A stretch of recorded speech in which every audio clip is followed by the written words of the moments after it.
sitting around, waiting for a promotion. Don't you know, talking about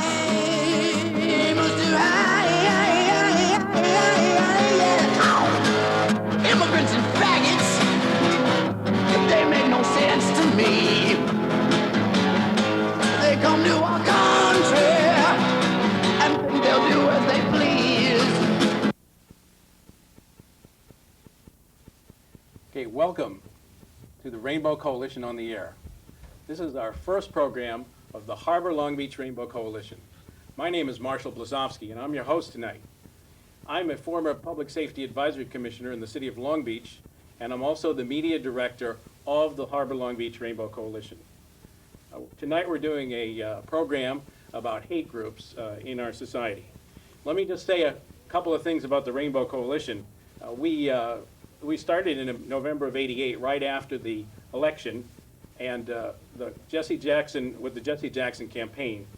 The coalition stands for economic justice, an end to homelessness, human rights in the United States, police brutality, and medical care for all. Tonight I wanted to introduce we have two panelists tonight, and I wanted to introduce them.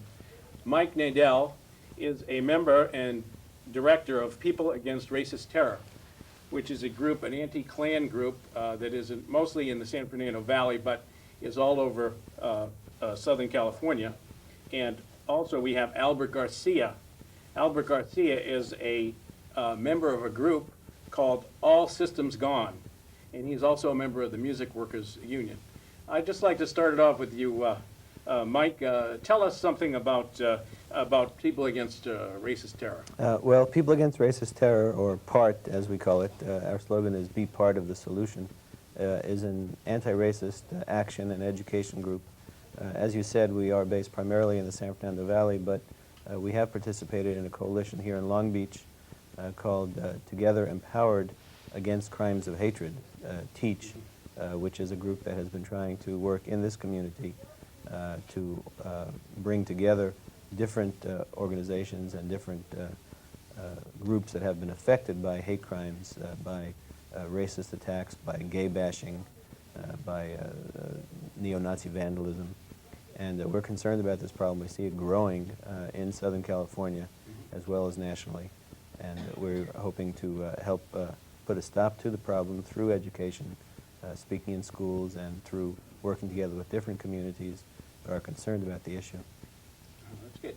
Well, Albert, you've come to us tonight. You're in a rock band. We've heard a lot about the skinheads. They emerged in the last couple of years and have done a lot of damage on the rock scene. I wonder if you could tell us about some of your experiences.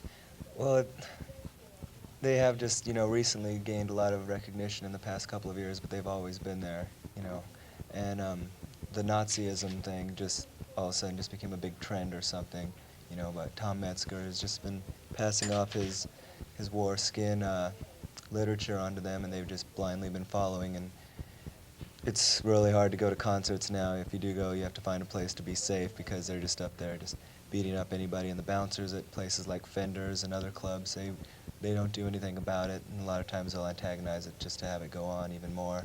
A lot of times they'll even let a lot of skinheads in for free. We've seen them actually entering in through side doors that bouncers hold open so they could come in and help them bounce, I guess, and just beat up people. And we've been chased out. I was chased out of Fender's once, not too long ago, because my friend was black, and some Nazi skinheads chased us out, and the bouncers didn't do anything to help us, and of course we didn't get a refund.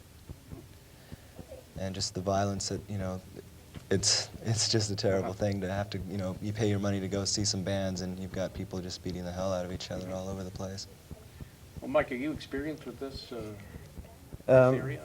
Well, we've seen, the problem in some of the teen clubs that he's talked about. There's a situation at Jets, several occasions recently, also where Nazi skinheads, or sometimes called boneheads, have come in and disrupted the scene, attacked Filipino, Black, Latino young people in those clubs. There was an incident a few months ago where CBS News had come in to just do some footage of the scene, and it immediately provoked the Nazi skinheads were there into throwing Sieg Heil salutes and increasing just their the physicality of their presence and attempt to dominate other people.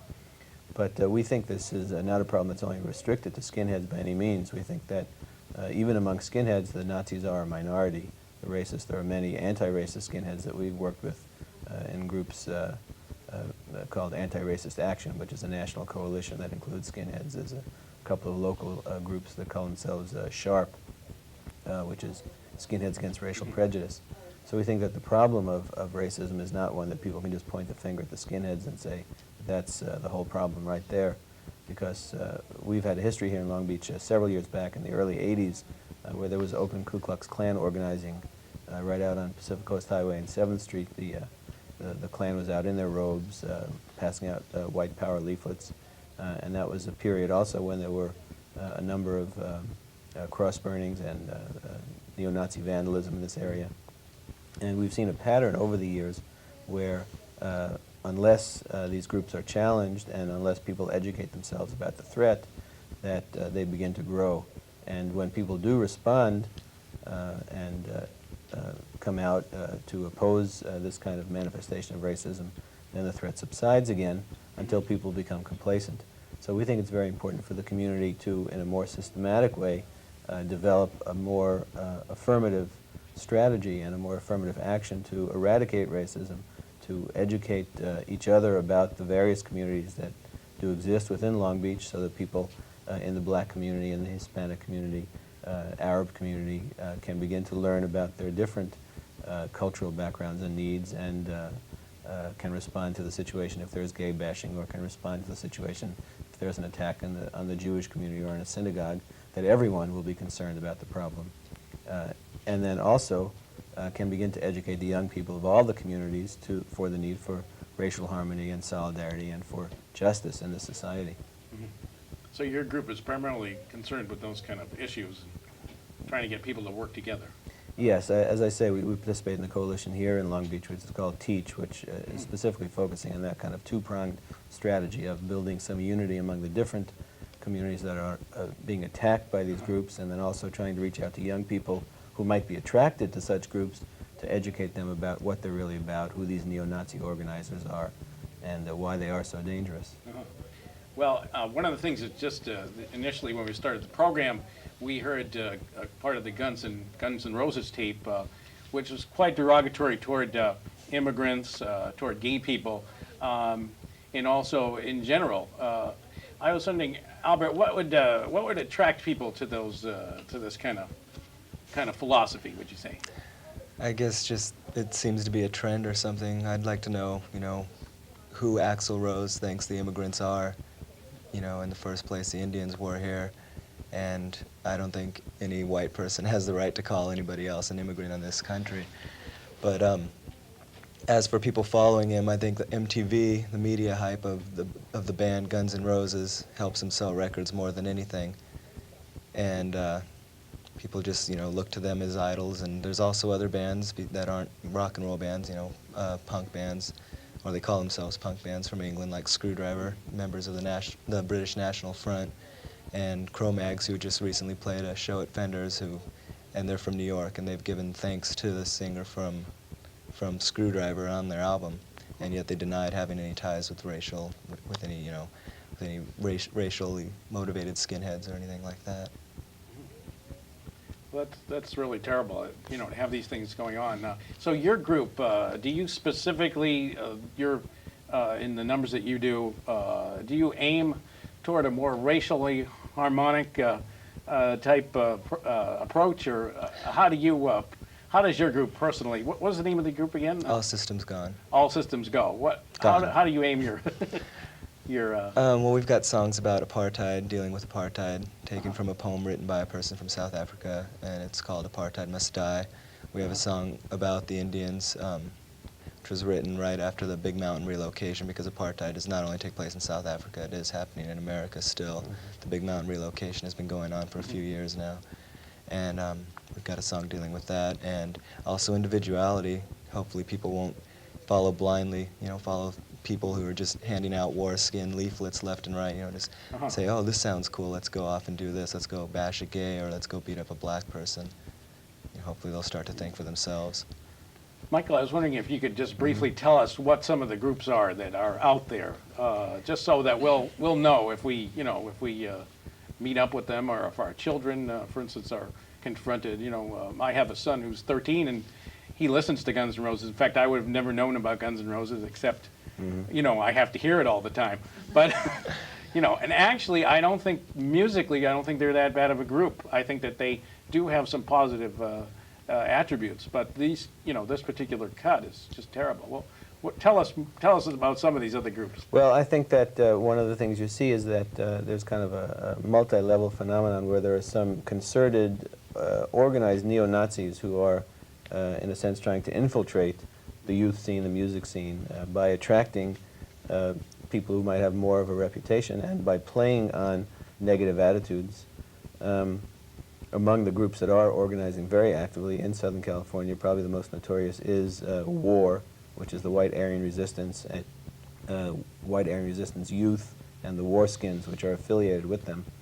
WAR was founded by a man named Tom Metzger that was mentioned, and Metzger originated in the Klan. He was the Grand Dragon of the Ku Klux Klan in California. For the last several years, he's put forward this strategy that he calls the third position, which is an attempt to win young white working people, that's his definition of his constituency, to a racialist or a white supremacist, a white power position, saying that trying to find scapegoats and identify black people, Jews, immigrants as the enemies of white working people. And in particular, he's been trying to foment neo-Nazi activity among the skinheads. He sees them as potential shock troops. His son, John Metzger, was the person who was involved in the brawl on the Geraldo Rivera show, and nationally has been trying to coordinate many different skinhead groups that have sprung up on a grassroots level in different cities. He's trying to create a network of Nazis. But by no means is he the only problem. There's a number of different neo-Nazi groups that originated in the Nazi Party that have been organizing in this area. There was a man at the Harbor College campus a couple of years ago who editorialized. He was an editor of the student paper there named Fields, who put out a series of editorials claiming that the Holocaust had never happened. And subsequently he was involved in a situation where he and a number of other members of the Nazi Party were ejected from a restaurant over in Torrance for wearing swastika pins. The management of the restaurant refused to serve them in that situation. And he ultimately sued the restaurant with the support of the American Civil Liberties Union and won his case. And we think that a lot of people treat the whole question as a free speech question, that, oh, well, Nazis have rights too. But unfortunately, what we've seen over the years is that every time one of these public campaigns goes on, where you see the leaflets and you see the propagandizing, simultaneously the same people are involved in terroristic types of actions. They're involved in vandalism, in breaking into people's homes, in shootings and killings. In the San Fernando Valley area, we had a situation where a number of these war skin-affiliated neo-Nazi skinheads were involved in attacking a Latino family. One of them slit a woman's throat, and people were not made aware of this for a long time until it became obvious that these people had actually political motivations. So we think that before the problem reaches that stage, it's very important to identify who these groups are and begin to organize in the community against it. Well, I guess on one of our next programs, we're going to invite the ACLU, and we'll probably have a lot of fun with that.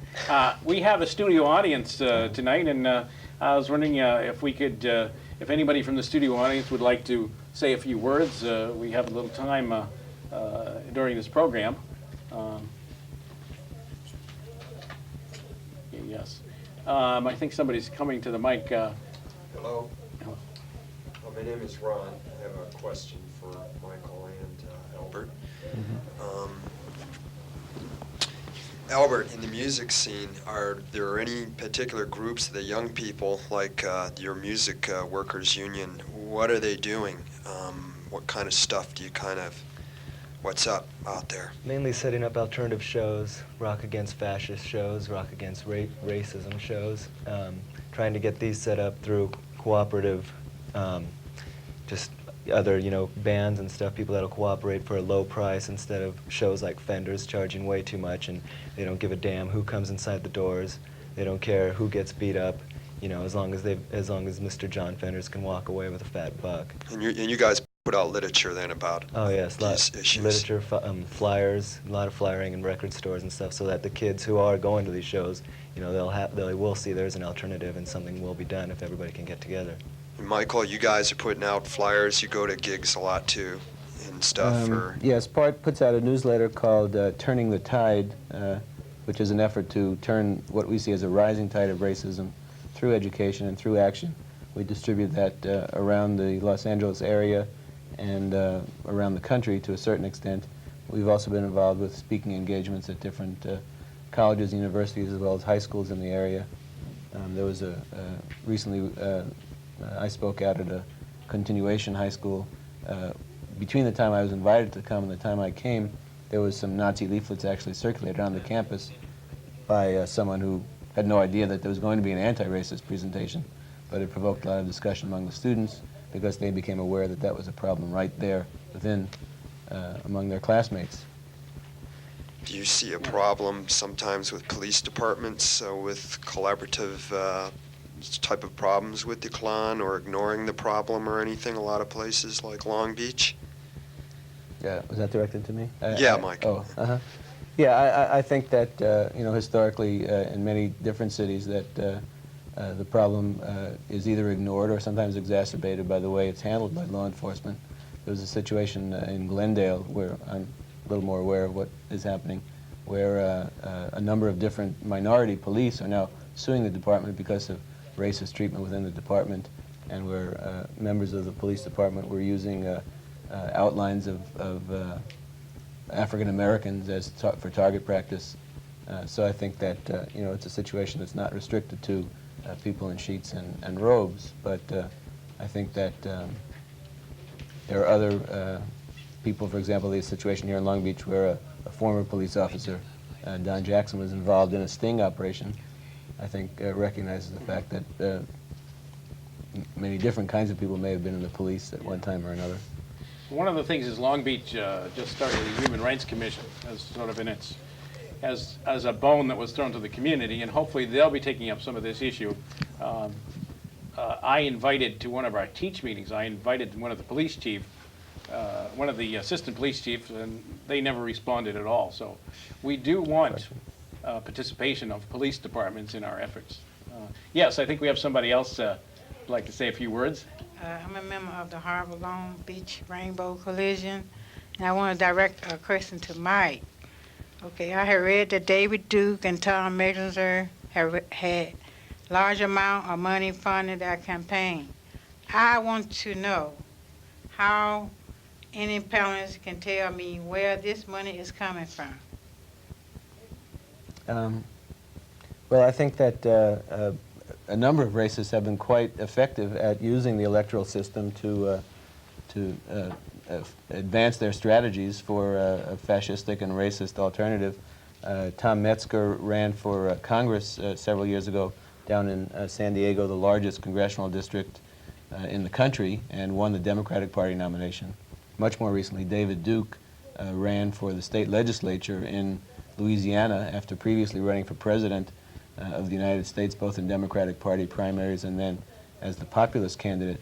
And both of these people have had fairly large-scale fundraising efforts built up around those campaigns, where they identified racists from many different states who would contribute to their campaigns. Metzger in particular, there was a fairly serious allegation made that he received money from a group called the Order, which was a neo-Nazi underground organization that was involved in robbing banks, stealing money from Brinks, involved in killing a talk show host in Denver. And one of the members of that group, after he was arrested, gave a deposition to the FBI stating that he had turned money over to Metzger from the thefts that that group had carried out. Metzger denied it, and eventually the man denied his own deposition, but those charges still remain to be investigated.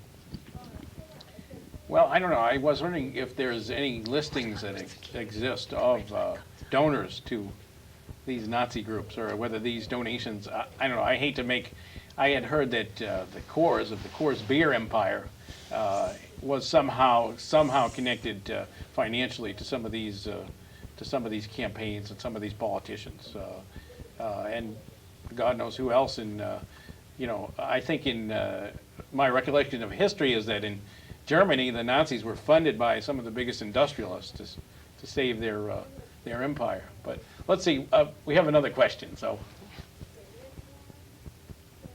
go ahead. Why don't you ask it? Yeah. Hi, my name is Francis, and I'm with the National Rainbow Coalition with Teach Together Empowered Against Racism, against crimes of hatred, and I'm also with NEA, the National Educators Association, which is it's the largest teachers union, and they have put out for high school teachers a packet on teaching about the Klan and about hate groups in high schools. I'm an elementary school teacher, and I have a question about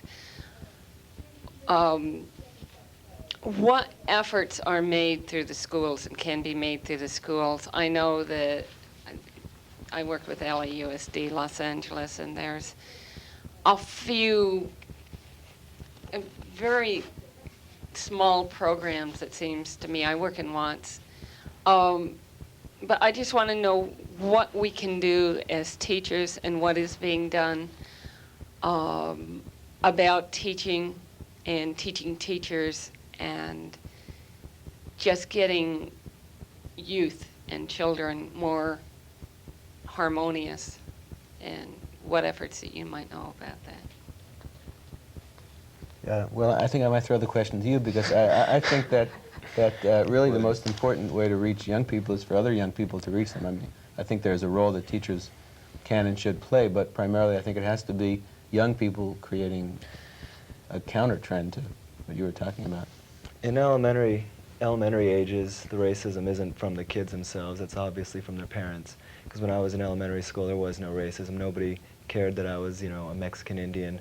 Nobody really gave a damn what color my skin was compared to them. But when I got into high school, there was a member of one of our faculty at our high school that actually said if he had his way, all of the Mexicans and blacks in our high school should be removed. And then they started suspending Mexican kids or black kids that hung out together in groups. If they'd hang out, they were instantly called a gang, and then they'd be suspended for several days. I think the racism isn't inbred by the children themselves, but it's handed down by their parents, or by maybe even peers, if they got peers outside of the school that happen to be racist. Well, was there any action on the part of the principal or parents going to the principals demanding action around that teacher? It was one of the principals, actually. It was the vice principal that said it, and it was his word against ours, against the kids' words. And if we tried to say anything, what can we do? They'll just make the rest of our high school years a living hell. Good. Well, I know that in Long Beach there have been rallies that are presumed to be anti-drug rallies. They're actually run by religious groups, which I really don't have anything against religious groups. This was sort of controversial at one point. I think that it might be a good idea to have a rock group like All Systems Go. Gone. All Systems Gone. I'm sorry. Keep making that mistake. All Systems Gone. Going ahead and hosting something like that, or maybe to get the Rainbow Coalition and some of the musicians union and Teach to host some of these programs. We played a music workers union sponsored festival, a peace festival up in Davis, California, just 2 weekends ago, and there was about 10 or 11 bands playing all day long, and the Davis branch of the music workers union, they organized the whole thing, and we went up for that. They had two bands from LA and just bands from all over Northern California. And unfortunately some skinheads showed up there, but luckily the people stood together and got rid of them. Well, let's see. I think I'm just about ready to wrap up this segment of our program of the first Rainbow Coalition on the Air. I wanted to thank our panelists tonight. I wanted to thank Michael Nadell of People Against Racist Terror. And Well, thank you for having us on the show. Good. And Albert Garcia of All Systems Gone. Thank you for getting that correct. And the Music Workers Union.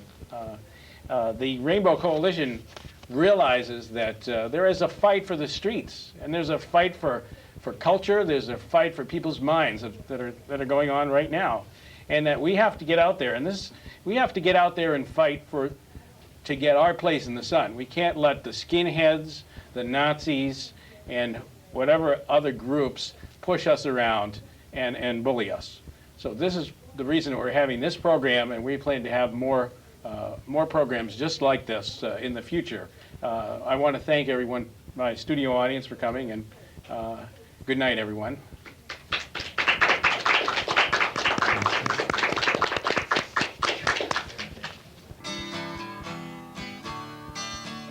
Don't you know, we're talking about a revolution. It sounds like a whisper. Don't you know, we're talking about a revolution. It sounds like a whisper. While they're standing in the welfare lines, crying at the doorsteps of those armies of salvation, wasting time in the unemployment lines, sitting around waiting for a promotion. Don't you know, talking about a revolution. It sounds just poor people gonna rise up, get their share. Poor people gonna rise up and take what's theirs.